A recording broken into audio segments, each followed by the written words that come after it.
Okay, so I'm using this picture as an inspiration, which is one of mine photos taken from one of my vacation times. And I trace it in a transfer paper. Then I did some tweaking on the computer with Photoshop. I put some beach scenery with mountains and some palm trees and so forth. So that will give me an idea on my painting how I wanted the elements to be placed. I start covering the canvas with, the umber paint with white, mixed with white, just to show the highlights and, some shadows around. This will help me to give him some body on the, every time that I apply certain layers on the acrylic painting. You can transfer the pattern. I'm providing the pattern for you to download, or you can, trace your own, do it freehand, which is always a good practice.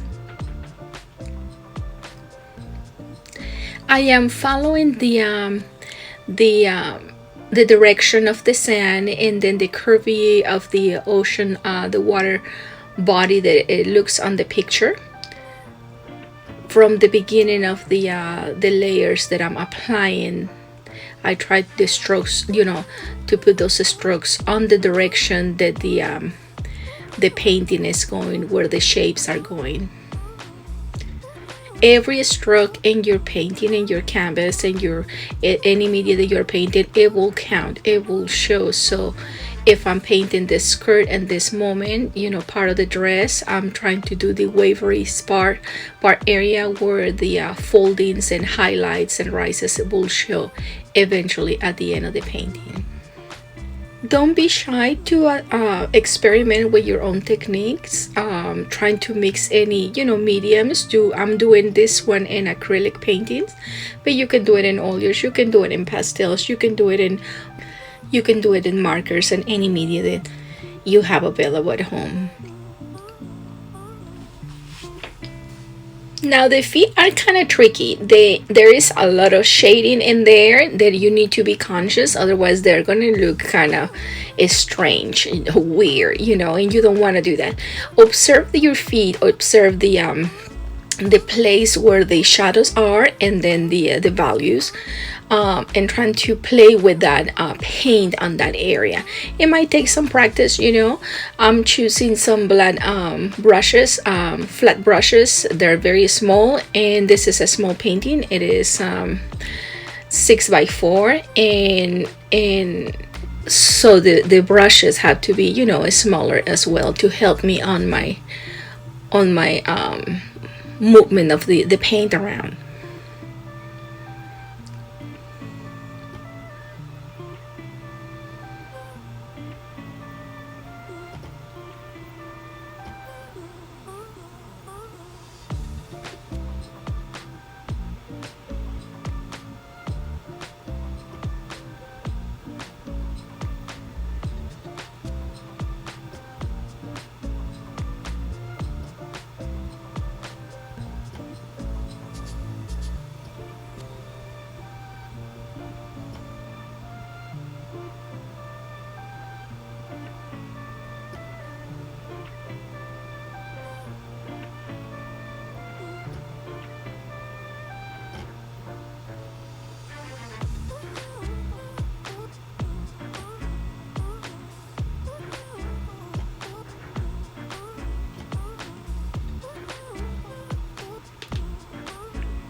The original picture was taken in my trip to Cabo San Lucas, Mexico, and we rented a little bungalow in the second floor, and they have hammocks in there. So it was raining. I remember it was raining and it was dark already for 2 or 3 days, but it was comfortable. So I was sleeping outside actually, because there is no mosquitoes when it is raining. So I miss that from the place that I was born. I was born in Acapulco, and it rained a lot back then.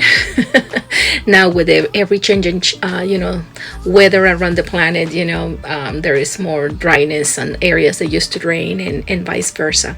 But there is something that I really I'm fond of, observing the rain and being outside. And I can't get wet anymore because I do get sick very easily. So, but I still enjoy, like a terrace or balcony or something that has a roof, and it lets me enjoy and smell the rain, and the sound that it makes is just relaxing for me.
I am putting the lines on the what it is gonna be, the little folds and wrinkles on the dress now.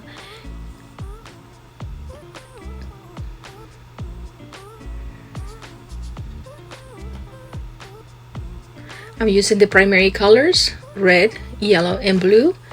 And you can get actually any gamma of colors on the spectrum, with these three basic colors. And of course I have some umber, brown umber, and this sienna also color, which is like a rust brownish reddish color, and titanium white. But whatever you have around, it is valid, it is good. You don't feel like you really need to stretch your budget to be creative. Look what you have around, look the supplies, and use those.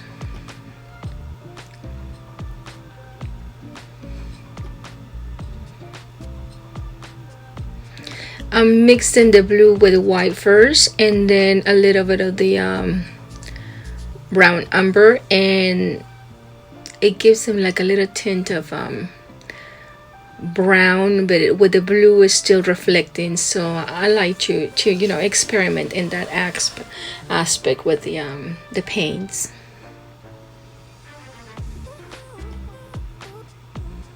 There is a lot of blue on this painting, so you have to be creative in how are you going to apply that blue, and what tonalities or tints of those blues are you going to use, and how are you going to use them.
I take the opportunity to paint the edges as well, and this is a wrap canvas, so the canvas goes around without staples on the sides.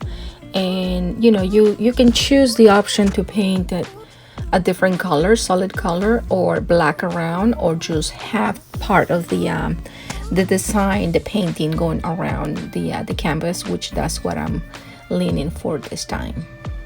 If I change my mind, I can always paint over.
The lines that I'm applying on the ocean, the area is where the is speaking through on my picture.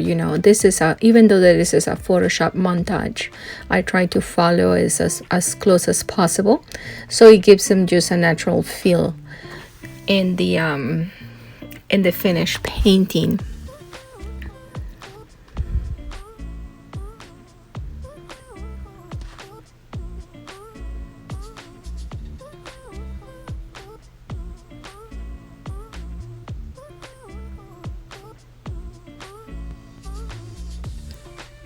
Even though the blue on the original reference picture that I have is brighter, it's more like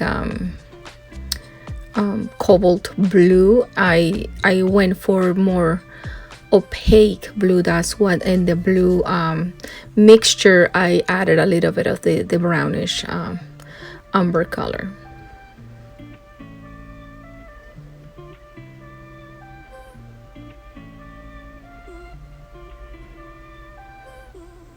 I'm creating green, and then I'm mixing it, adding more yellow.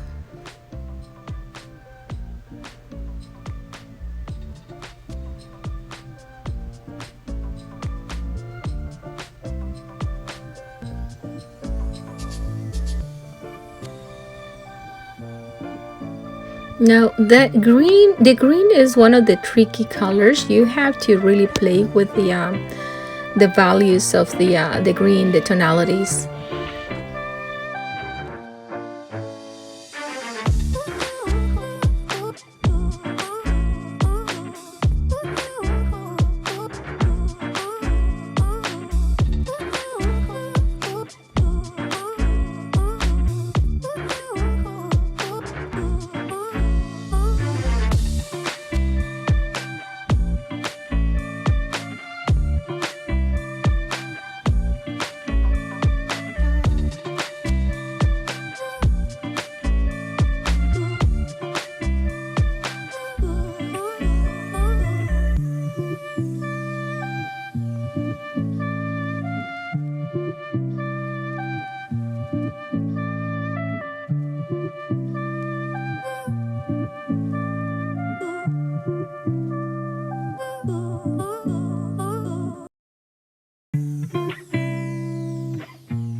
I decide to have the heels far on the purple hues, and that's what I'm applying right now, the purple or violet tones. And I'm using a very tiny brush, like an outliner brush, in combination with the flat brush.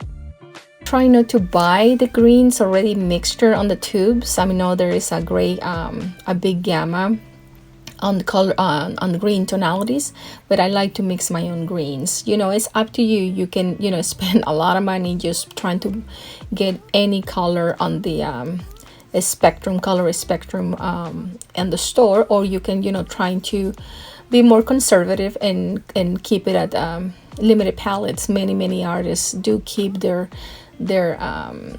supplies in a limited palette, and that way you don't have to worry. Everything is there. The creativity is the most important thing. You doing the project is the most important thing. The colors are just secondary, and the little frosting on the cake. But look what you have around, and trying to come with the creative ways to use it in your paintings.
At this point, there is a lot of back and forth with the coatings. There's a couple layers, several layers going back and forth. Some layers are more diluted with water; they're thinner, and but they're still will take effect on the final product. So make sure that you are not shy in applying, second, third, or fourth coat when needed. Your painting will talk to you, so just make sure that you listen and follow your intuition. It is always fun.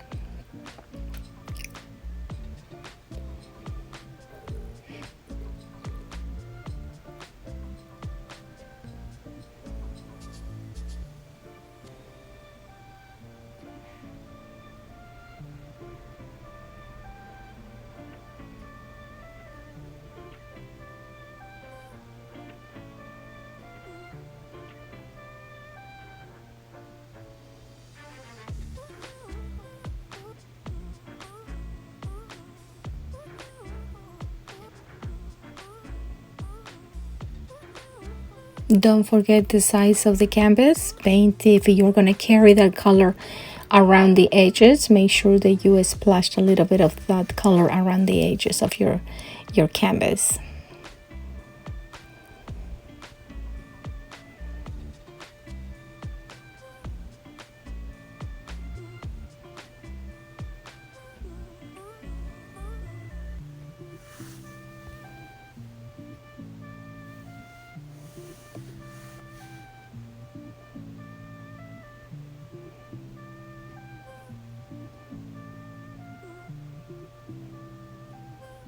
I wanted to apply a pungent color, which is between the red and the orange, and between the yellowish, as a highlights.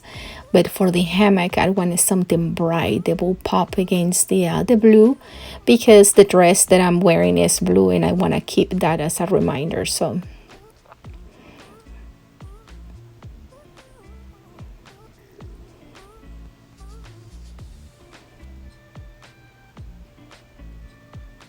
remember, this is just an example. Is for you to inspire you, and you can choose the colors that are more suitable for you, for your personality, or your decor, whatever it is, what is attracting you. You don't have to stick to the same colors that I'm painting. I will supply the list of colors in the description below, but feel free to use what the colors you have around, or create your own mixture.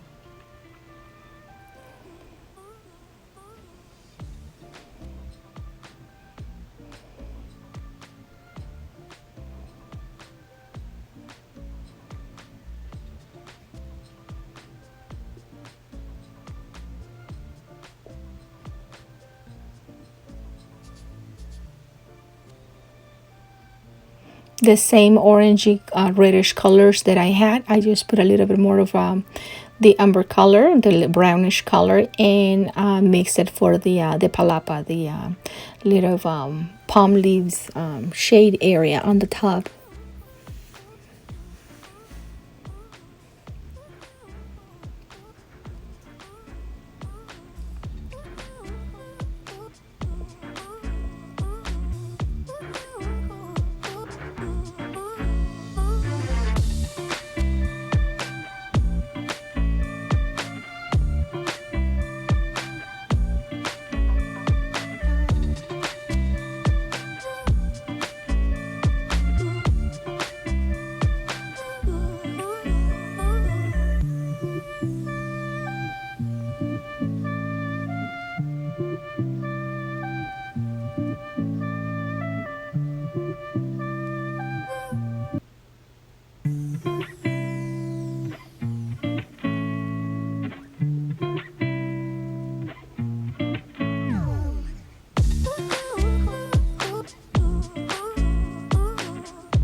Now on the dress color, it will be blue. That's the color that I am choosing.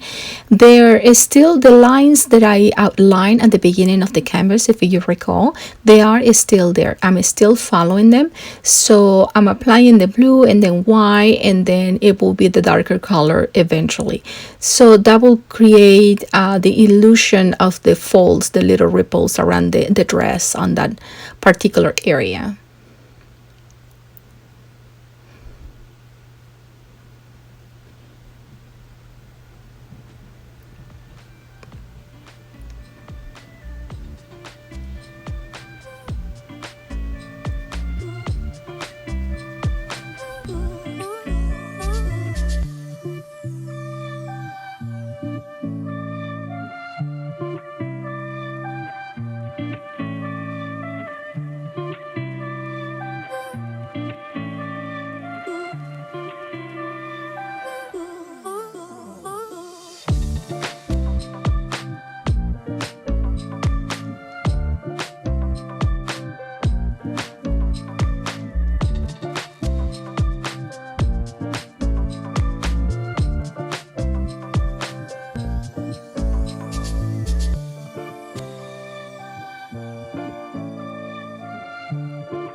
Time to apply the green, and what I'm doing at this moment is put the forms, the shapes of the palm leaves in the background.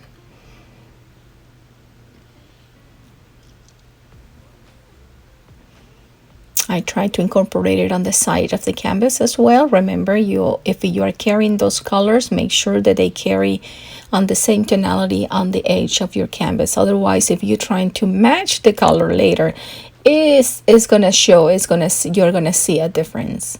Always remember to carry that color on the sides if that's what you want to do, or eventually if you're gonna paint black around the edges, that will be, this won't be necessary.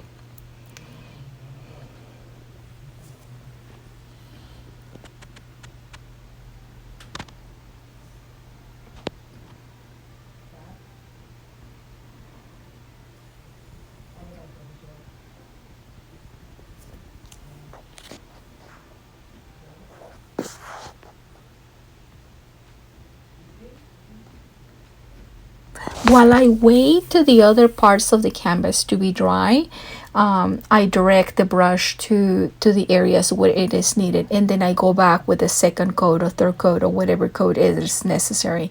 Like in this particular time, I'm going back with the hammock.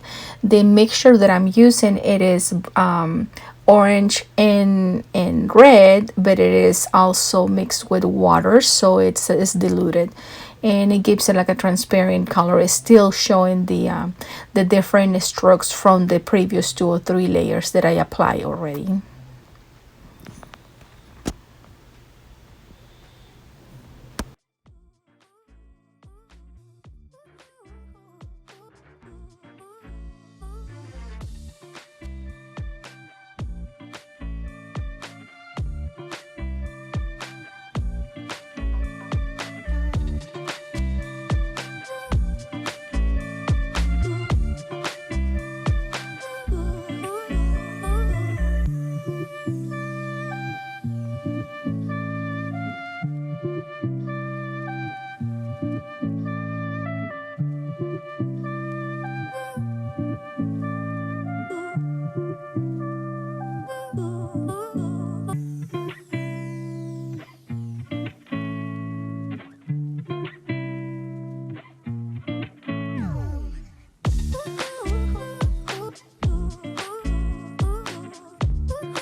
Now that the green has dry, I'll go back with another value on the greens, and that will start creating the depthness on the forest, on the lush green background that I want.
The palm fronts, they are done with the liner brush. It is very thin, very it has like a very fine tip, so that way it gives me that control in painting the little feathery fronds from those palm trees.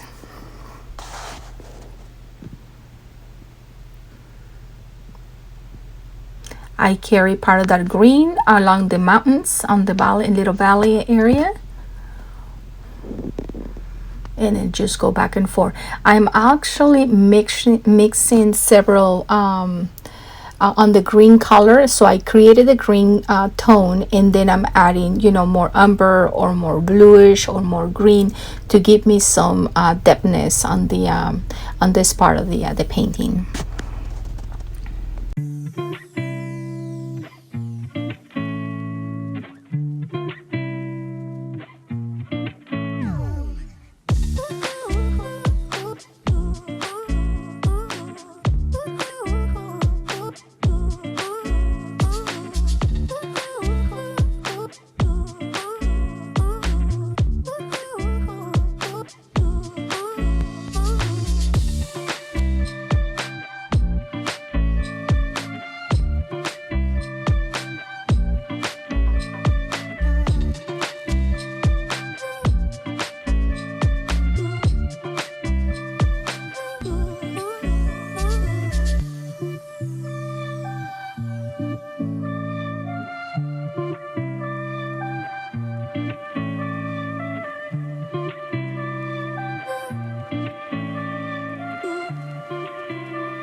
I am doing a close-up view on the feet area so you can see the different tonalities on the skin tones, like a creamy. I created these ones with the brownish reddish color, the umber color, and yellowish, and then I put a little bit of green, and I kind of play with the tone that I wanted to acquire. And based on that first mix, I added more bluish and more brown.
the bird of the red crab.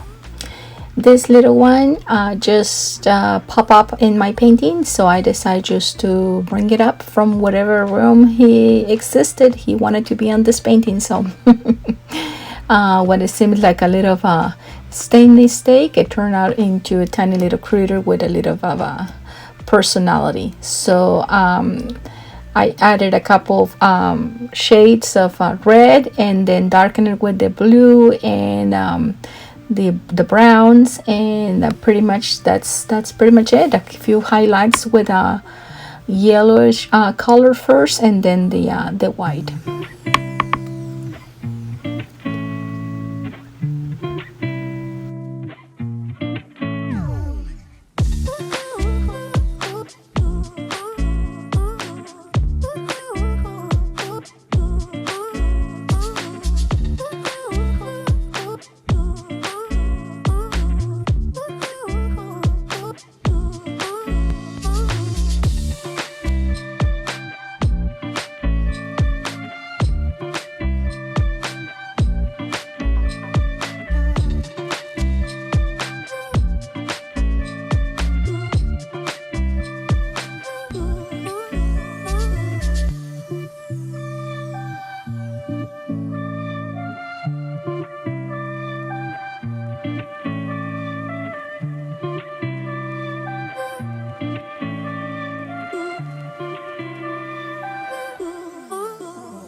the final touches are done, you know, with the brush once that everything is dried out and I can see the true colors.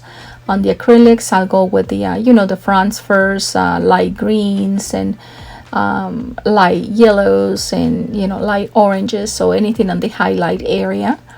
And then the same for the opposite on the shadings and the darker zones on the painting.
The painting is complete at this point, and I'm happy with it, ready to sign it and enjoy.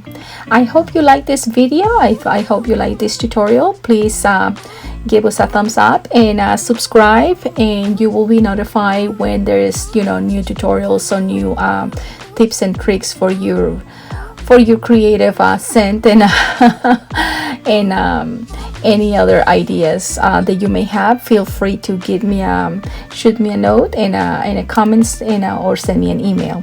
Thank you for watching.